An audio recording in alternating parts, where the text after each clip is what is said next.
Welcome back to Medical Morons. Today we have a very exciting setup. As you can see, it's a little more professional than our typical. A little more. It's like exponentially more just professional. Maybe a touch, a little zhuzh to our brand. We are at Magic Hour Stages in Los Angeles. This is a podcast recording studio that people can rent out. It's fabulous. It's professional. And we're amazed. And this is us entering a new phase. No, we can never go back. No. I mean, it's embarrassing how we've been recording these podcasts before. We're now playing at a higher level for sure. Totally. So people should check it out. So one thing, we're in LA. Yeah. So I just wanted to go a little Hollywood on everybody. We're actually in West Hollywood. We are in West Hollywood. Yeah. So Magic Hour Stages. I got it. Yeah. Put those away. Okay. So we are here today. You know what we're talking about? I do know what we're talking about. We are talking about matchmaking, dating, singles, mostly not only doctors, but because most of our audience is doctors, we're talking to you guys. Why is dating so hard right now? Why is it particularly more difficult for people with careers? So I think it might be helpful for you to describe how you got into this dating, matchmaking side of Medical Morons, because it's definitely not our typical bread and butter topic, right? This is not our how did we get, why did you come up with this? Yes, so for a little bit of background, I'm in a relationship now, but for a lot of my 20s, I was not. And I think when a lot of my friends were getting engaged, married, having babies, me being single, it sucks. Like, it's kind of shitty. It's being rubbed in your face a little bit. And so I empathize and I know the feeling. And I love matching people. I just think it's like so fun and a little selfish. Like, if people credit their lifelong love to me, like, what could be better? Huge commission check for life. Right. Yeah. And maybe they asked me to ordain their wedding. Like, who knows? So anyways, I love doing that. And I even wanted to make an app at a certain point. I mean, I really looked into it and then realized I have no business making an app. I'm an orthodontist and should probably be an orthodontist. So I kind of put that project aside. And then me and my boyfriend were actually set up. So I feel like that kind of reinvigorated my matchmaking mindset. And then someone on the Sweats in the City Facebook group, which is kind of a like-minded women group where people can share different thoughts, and someone posted, anyone know a Jewish doctor to set me up with? And my response was, probably. I probably know a lot of Jewish doctors to set you up with, but I don't know who. I can't just think of my Rolodex of Jewish doctors. So very long-winded way of saying, I was like, all right, let's put something out there, see if people are interested in this. Doctors wanting to date doctors. We have the doctors to provide, and other regular non-doctors can date these doctors. So just started putting out feelers, got a lot more attention on this than anything else being done. When you say put out feelers, what do you mean? On Instagram, I posted, first it was just me talking, and I was just like, I have this idea, do people want to be matched with someone? Who am I to be matching people, And people were responding yes, please set me up. So I was like, okay, if we have a bunch of people asking that. So then that led to creating this Google form, which I'm not going to pretend that Claude has not done 98% of this so far, which no shame, because I'm not a matchmaker. That's why we wanted to have matchmaker Maria on the podcast, who unfortunately couldn't join us today, but we will hopefully get in here soon. But yeah, so I made a Google form where people can fill out mostly basic stuff about them, just age, female, male. Are you interested in males? Are you interested in females? Prefer not to say all that kind of stuff. Religion, politics. What are 3 words to describe yourself? What are 3 words you want to describe your partner as? And this one was actually interesting. I put rank humor, intelligence, and looks. Did you notice more commonality among responses from women as opposed to men? So many women, a lot of wanted Jewish or wanted Catholic, or, they had more preferences. They wanted, not, leaned liberal, leaned conservative, whereas the men were no preference. A pulse. They just wanted a pulse. And they actually put looks first. So the straight men, the gay men, we've got more of a mix as well. So that's a whole nother category. But yeah, so that was a really long-winded way of explaining. So in anticipation of talking to Matchmaker Maria, I uncharacteristically actually prepared a little bit for today and listened to a couple of her podcasts. And what'd you think? Very interesting. And along the theme that you were just describing about the difference between the responses from women versus men, what I heard on the podcast was similar to that, in that the women were frustrated by the lack of engagement from the men that they were being set up with. The men were not giving them what they wanted in terms of engagement and things like that. And I don't mean wedding engagement. I just mean interacting together. And so I think it's an interesting disparity. It's so shocking and clear, the disparity. I know so many single women who are like great and have kind of full package type of women. Like, where are the guys, you know? Is this something that's a new phenomenon that's the result of social media and technology? Or has this kind of always been the case and there was less awareness around the differences between what women and men are looking for? Do you have any sense of that? Yeah, I mean, kind of what people are saying with the apps and stuff like Hinge, it's you have too many decisions, like decision fatigue. You know, you're seeing 10 different people and they all kind of are similar, and so it's like you're comparing rather than, you know, in your day it was just like you got what you got and you either liked them or you didn't, whereas now we can say like, oh, this one's a little more attractive than that one, and you're kind of picking like that. And so it's in my day, because there was no technology, there were no dating apps, there were basically two ways to meet somebody. One was be introduced by a third party who knew each of you and said, I think you guys would like each other.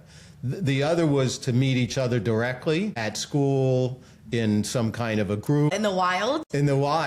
But the nice thing about that is it wasn't pressured. In other words, you got to, you know, if you were meeting somebody friendly. Right. If you were meeting somebody at school, you would see them almost every day. Right. You wouldn't feel the pressure of like, I've got to perform for that person today. Whereas I think the whole dating app situation, you know, puts a lot of pressure on that initial connection. And one of the things Maria was talking about on her podcast, she has something I think called a 12-date rule, which is, if I understood it correctly, you're not supposed to pass judgment on someone until you've actually gone on 12 dates with them. Wow, that's a lot of dates. That's a lot of dates. I mean, if it peters out, I guess, before number 12. But I think, I don't know that 12 has a magic to it. If you want to keep going, I guess. Well, I think what it was that people are making judgments too soon because they don't really know the other person. They went on one date. They had a drink. They had a cup of coffee, a meal, and, you know, it lasted an hour and 15 minutes, and then they went back to whatever. So I do think that that's too short a period of time to assess somebody and see if there's any kind of, you know, chemistry. Especially because, between I you. mean, setting up or going on a date with someone is different than meeting in the wild. When you're just hanging out with friends and you start to vibe with someone, it's so different than when you're saying, hi, nice to meet you, I'm Kylie. It's awkward, so people aren't gonna act like their best selves, you know? But going back, I was talking to my friend Sydney about this, like everything is embarrassing nowadays because of social media. Like everyone is scared of being embarrassed, including myself. Like you're out there. If you do something, everyone's watching. And from what I'm noticing with this matchmaking is women are much more likely to put themselves out there than the men are. Like the women are signing up, telling me their preferences, no shame, whatever. Whereas I've had guys who are kind of like, hey, what's this matchmaking thing? And then I explain it to them. They're like, oh, I might be interested. You know, it's like they don't want to come off like too desperate and I'm like, just sign up. Here's the link. So what do you think that's about? Like, are men too, is it the vulnerability? Speaking on behalf of the male population. That's what I'm asking. Is that, I'm a representative? You are. Okay. As best we have. I mean, I was never a dater. And then when I met Mom in law school, you know, we kind of clicked pretty quickly and we started dating and, you know, I guess going out. I didn't even call it dating. Yeah. So I think that for guys, I think their timelines are different, first of all, which is a big difference. But I think women operate under a more compressed time frame. Meet somebody, make a quick judgment, and then if it's not like that, move on. It's interesting because obviously there's a biological timeline that's different, and that's very real. But like, I have guy friends who are single, and it's like all their friends are married. Like, they probably want to be married too, and they do. But for some reason, they don't have that same, like, I'm looking to meet someone, please introduce me to your friends, that the girls do. Why do you think for ambitious people, do you have any thoughts on this? Why it might be more challenging for ambitious people who kind of want it all? Maybe they have higher standards. Did Maria talk about anything on that? I think that people who are ambitious have higher expectation about everything. And so they're not willing to, settle, right? Yeah. Their expectation is that just like in other aspects of their life, they got an A, they're at the top of their class, whatever. When it comes to meeting somebody, they want to get the A in terms of the person they met. Yeah, as they should. And I think that that's probably why in the community you're seeing a high level of frustration and also desire to meet people because they haven't had great success at that. So I actually read or listened to something somewhere saying women want a guy who matches their ambition and success or exceeds it, whereas men want someone who does not exceed it. Which I think is, obviously these are generalizations. Not every single woman, not every single man. And so if you're a woman who's operating at a high level, it's hard to find a man who's operating at a higher level than that. So, whereas the men, they've got tons of options. No, that's a good point. And so, but why do you think that is? Is this a male ego thing? Like, what is with you guys? Wow. No, for real. Speaking on behalf of my gender. I mean, it's just like what? It's intimidating? Am I intimidating you right now? Yes. Yes. Well, you're definitely putting me on the spot about something I know nothing about. I'm kidding. I know. This isn't your responsibility. I think it speaks to the differences. The men and women are different. And like you said, we're talking in generalities. I think women, as a result of the dating experience and what I learned from listening to Maria's pod, was the women get frustrated with men very quickly. Totally. Because if the engagement is not high out of the gate, which sometimes a guy is like, I'll go on a date, but, Right, the game's on. The Knicks are playing tonight, so I got to be out of here by 8 o'clock. Whereas, the woman would stay till midnight if it's going well, right? Right, but like, what is that about? I think that they socialize differently. Men socialize differently than women. It's so boring the way you guys socialize. Yeah.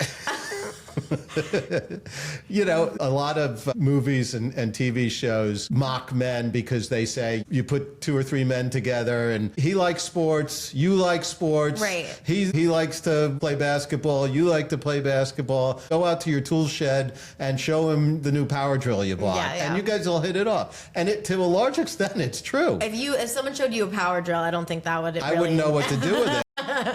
But for some men, that would excite them. I think, though, that men engage with each other in a more simple way, not superficial, but a simpler way.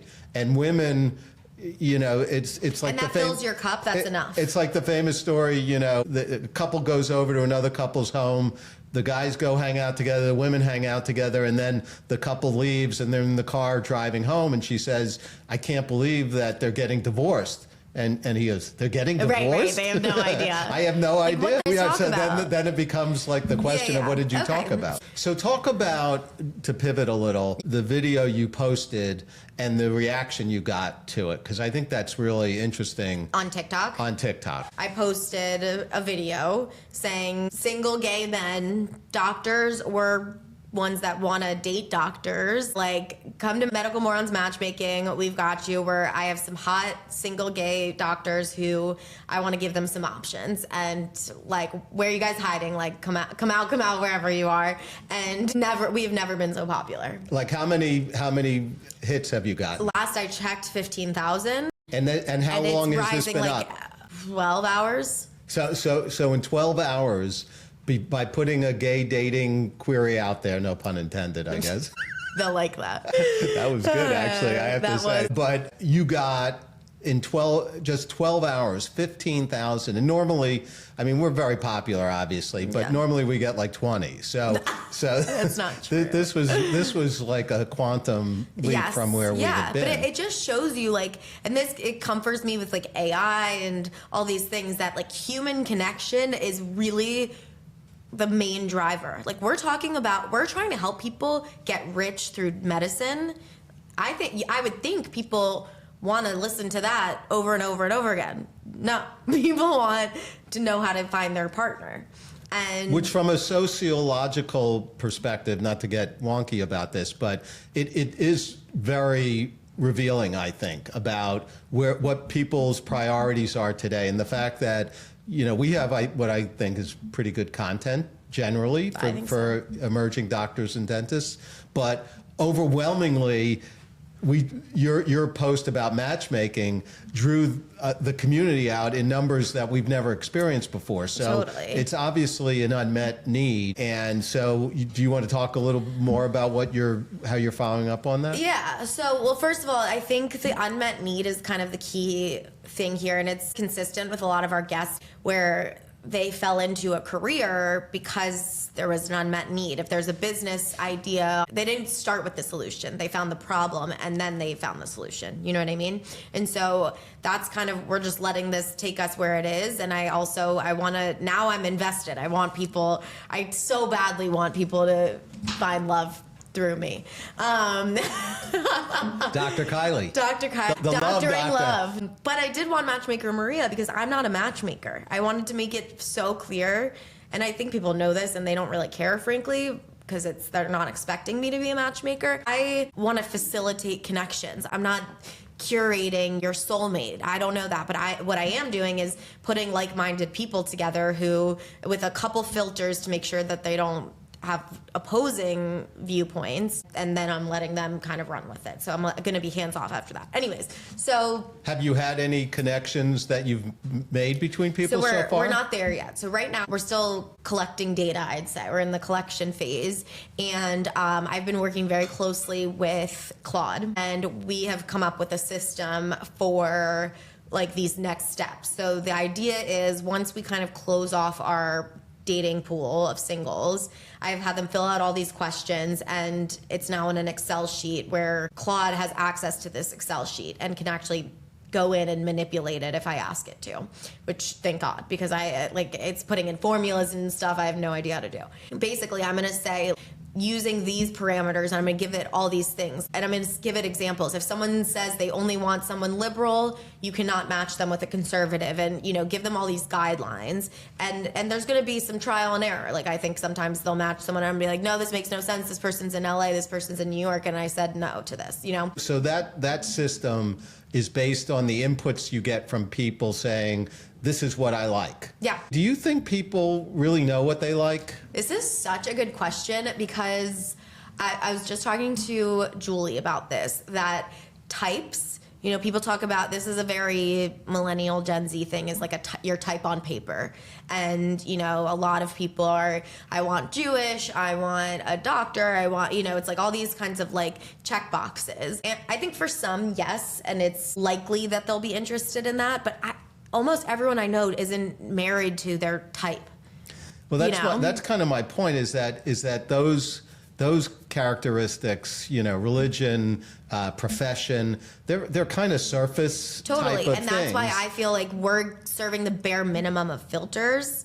But one, I wonder whether people really know what connects with them, because it's so intangible. Totally. And two, whether when they think about what connects with them, they're focusing on the wrong characteristics. Yeah. So, not that, I mean, if you're of a certain religion and it's really important to you that you only, date and meet somebody who's of the same religion, okay, that's an important filter, right?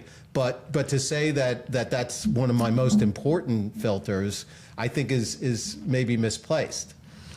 But there are, so the reason, basically how I did this, which wasn't the most efficient and has added a lot of work to my plate, but it's worth it, is, so I first put out a form and I wanted it to be as short as possible, because I knew that I didn't know people were going to really sign up. I thought it was going to be like 20 people. And I put this form out there, and I wanted the least amount of barriers to entry.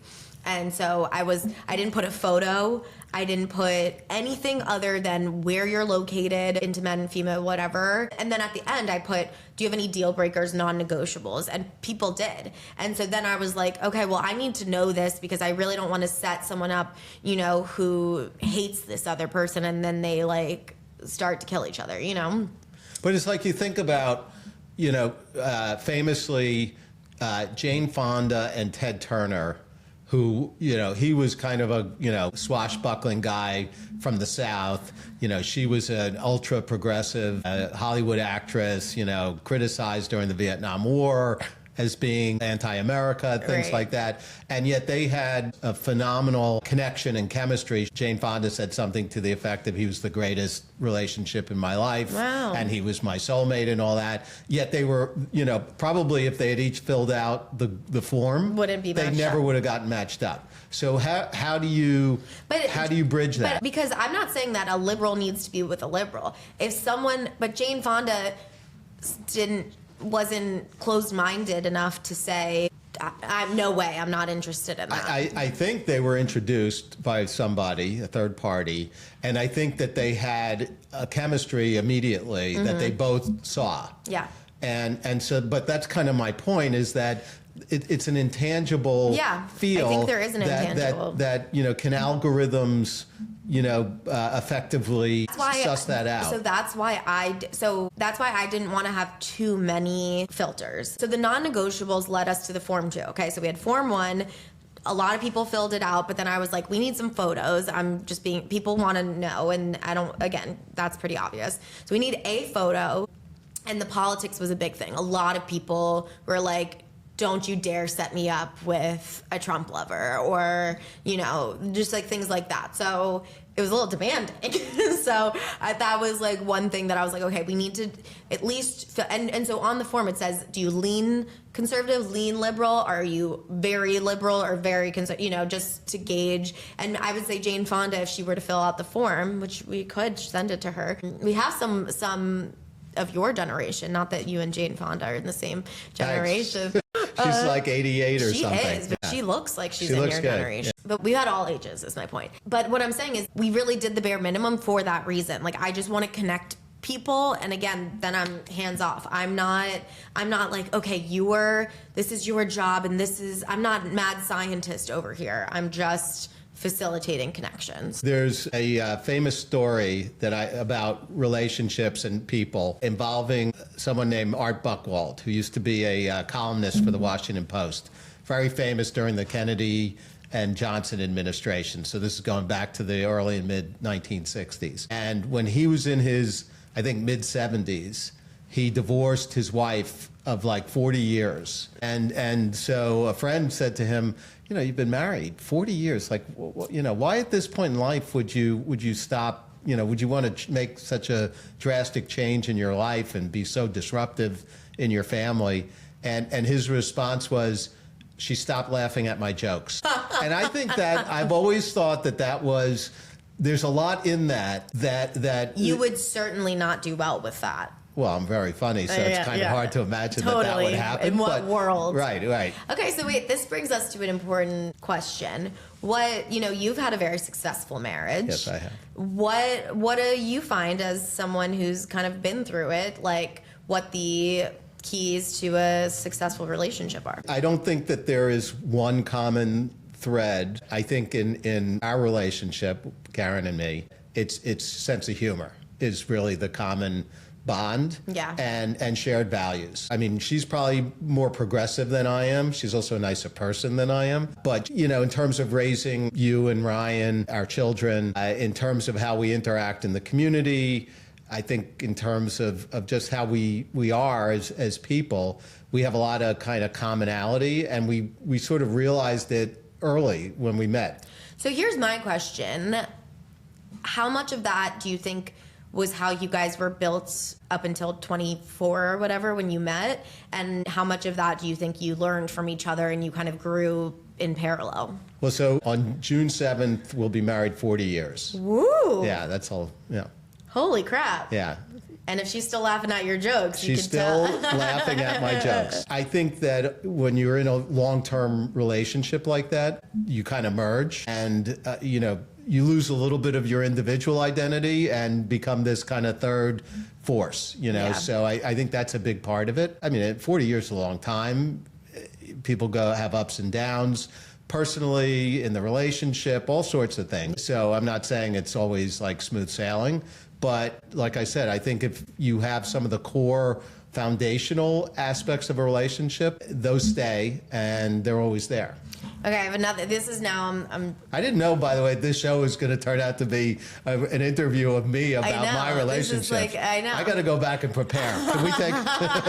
Can we take a break? No breaks. We want your honest thoughts. What have you learned about women? But just what have you learned is important? Like if guys were listening to this, if girls are listening to this, like just there's so many differences between men and women. What I'm getting at is there are things that are important to my partner, more vice versa, that are important to me and not important to my partner. And I'm like, no, this should be important to you. And that's something that young couples, I think, are kind of dealing with all the time, is learning like, okay, I do this because they want me to. What are those types of things you've learned? None. No, absolutely none. So, okay, the key is to be someone like my mom who's insane and just puts up with your shit. There's a high level of tolerance this is important. Okay, yeah. I mean, it's not one size fits all. Yeah. First of all, no, obviously. And I think generally women, as we were saying earlier, in the context of a relationship, have different and a greater number of expectations than many men do. Totally. And I'm talking about heterosexual. I can't really speak in the gay community as to how that works, but in at least what I have learned and observed over time is, I think that women who expect too much are going to be disappointed often.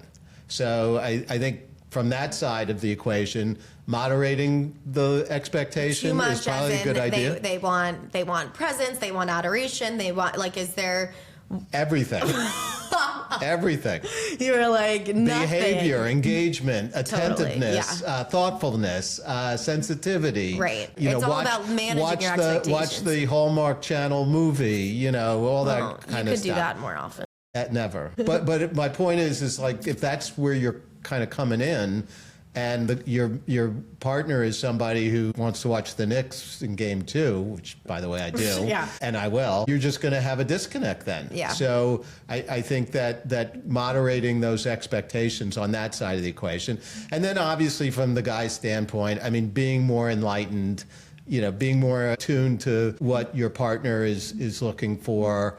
You don't necessarily have to meet those high expectations, but showing that you're being thoughtful enough is, I think, probably a sort of table stakes to get into the. Which you had to learn. That didn't really come naturally to you. I'm still learning. I know, it's true. I mean, I think. So I promise this isn't self-serving, but it is a little bit, I guess. What has having a daughter and now a granddaughter, what do you think that has taught you about women and relationships? Has it made you a better partner in certain ways? Definitely. I think having a daughter definitely made me better in terms of my relationship with mom. You sort of see from the very beginning how women and men socialize differently, and you get a better feel for it than if you haven't really had that kind of learning experience. So first of all, just to comment, we did last night have our granddaughter Lily born. We did. So very excited about that. Yes. So this is our first, and it's our son's. And I was gonna say it's not my baby. No, it's not. It's not your baby. Although you look marvelous for someone who just had a baby. Had a baby. I'm of childbearing years, so it's not. So we're very excited. excited. That will help you become a better partner as well. I think I'll be a better grandfather from having had you as a daughter. You're welcome. Thank you. I mean, the only thing I would say to a father who has a daughter who really was never too attuned to women in that way, pay attention from the beginning and I think you'll benefit from it. Yeah. Okay, last thing. If I were single roaming around New York City these days, what would you recommend I do to meet more people? First of all, the fact that I'm being asked these questions is really in and of itself pretty laughable. I mean, I think it's sweet. I think, don't you want me to be in a good partnership? And, absolutely. Yeah. Okay. So I'm trying for you to speak to the audience as if they were your children. I think that the best way to meet somebody is in an unpressured environment where, you know, hopefully you'll get an opportunity to see them more than once and can kind of casually get to know each other. Like a volleyball, softball league, book club, running club. Exactly, all those things. Gym. Any kind of affinity group, gym. Although when I'm at the gym, I don't like to talk to people, so that's not, you know. Right, you have to go to like a social gym. I don't like that. But I think doing it on a dating app is immediate, yes or no. And if you say no, it's gone, right? Whereas if you're in a softball league and you see each other on Thursdays, so, you know, the first time, then the second time, though, she did something funny, you did something funny. Right. There's a little click, spark. You know, I think those are just the easier. You could write the next Nancy Meyers film. It's like, I don't know who Nancy Meyers is, but all the rom-coms. Oh.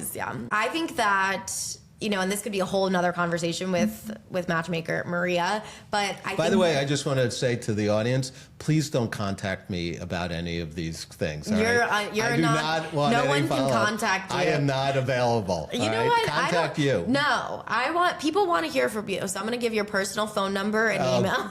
Jeez.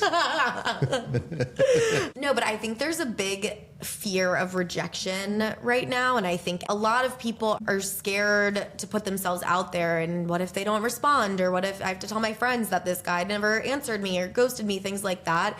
And I think, unfortunately, you kind of have to push through it, and sometimes you're going to be embarrassed, and sometimes the guy you like is not going to like you back, and on to the next one. So I do think that people who are finding love and finding relationships are the ones who are shaking it off a little easier. They're not taking dating so seriously and are kind of just like, all right, that stung a little bit. Wasn't my favorite feeling, but we got to keep going. Life goes on. So I would say that's my major tip. But we're very excited to start matching people. And I think this could be a really interesting way to fuse the community that we're focusing on more strongly. Yeah. Because I think that people want community. Totally. It's it's not, you know, and what you're learning, given the huge response you've gotten from what you've been posting, is that in addition to having a professional community, they really want a social community. Yeah. And it's part and parcel. People in their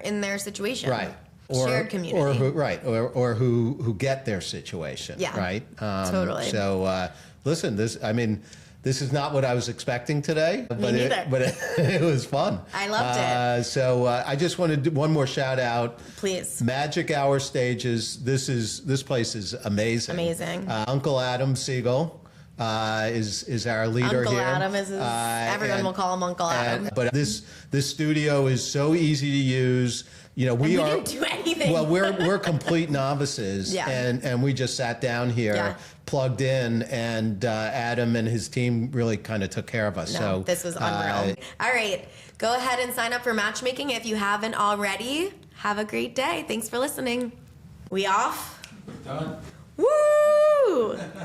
Excellent. Yay! Thanks for listening to Medical Morons. Don't forget to subscribe, rate, and review.